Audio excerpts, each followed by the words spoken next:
Hey everyone, welcome to Inside Indiana Overtime. I'm Seth Tao. Ben Ladner is not with me tonight, but I'm still here.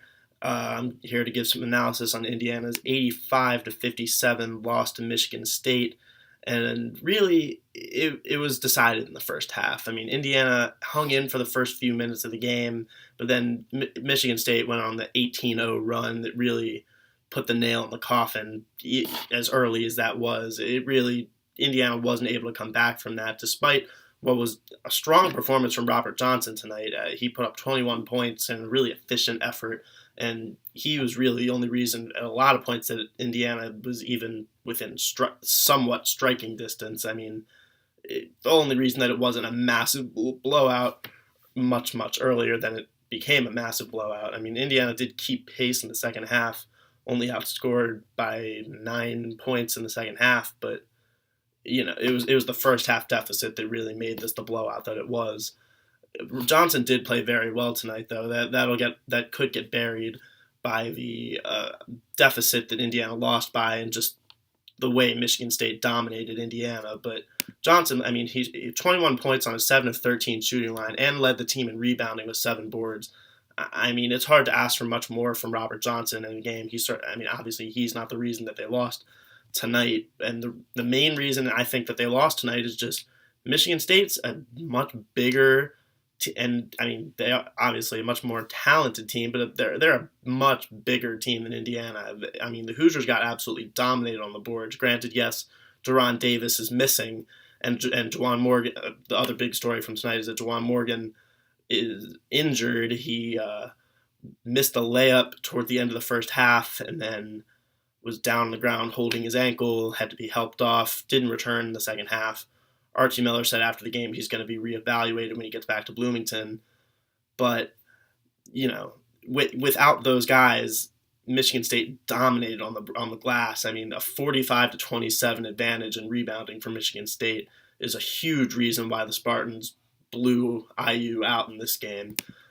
And really, I mean, it was just Indiana had no answer for Miles Bridges and Nick Ward. Bridges, 22 points, and he's just such a matchup nightmare for opponents. He 9 of 13 shooting line.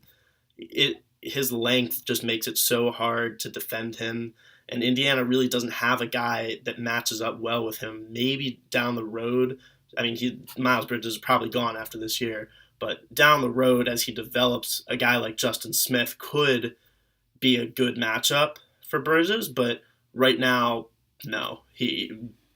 Smith struggled defensively tonight, and he's just not there yet to the point where he can defend anybody. And Miles Bridges is a very, very tough matchup. And Nick Ward was causing a ton of problems inside for Indiana. He ended up with a double-double tonight, 18 points, 13 rebounds, and when he was on the court, it was noticeable just how much of an advantage Michigan State had inside.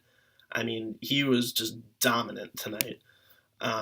For the Hoosiers, Josh Newkirk also scored in double digits, but a much less efficient outing than Robert Johnson, 5 of 17 and 4 of 12 from three-point land. I mean, he hit some shots. A lot of them were in the second half when it was already out of reach, and he, I think, symbolized one of the big problems that IU had tonight was they missed a lot of open shots.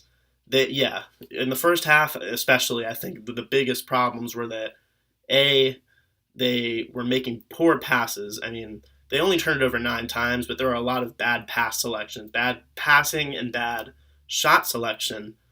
But also they were missing a lot of open shots tonight, and really, I think they could have.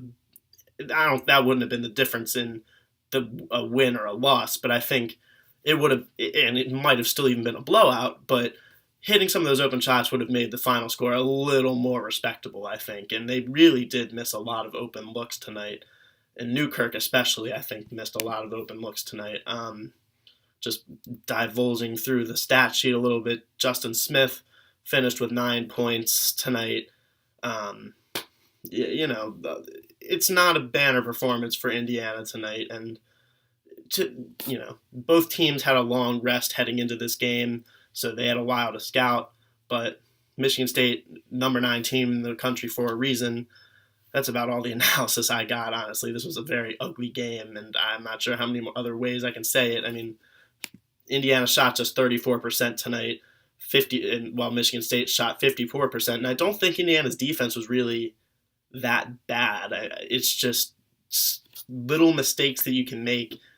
A good team like Michigan State will make you pay, and that's just what happened a lot tonight. I mean, Michigan State, there were times where they would make the extra pass to get an even more wide open look when they already had an open look, and they just exposed Indiana tonight. And I don't think it was, again, I don't think it was entirely that the defense was bad. It's just Michigan State is really, really good.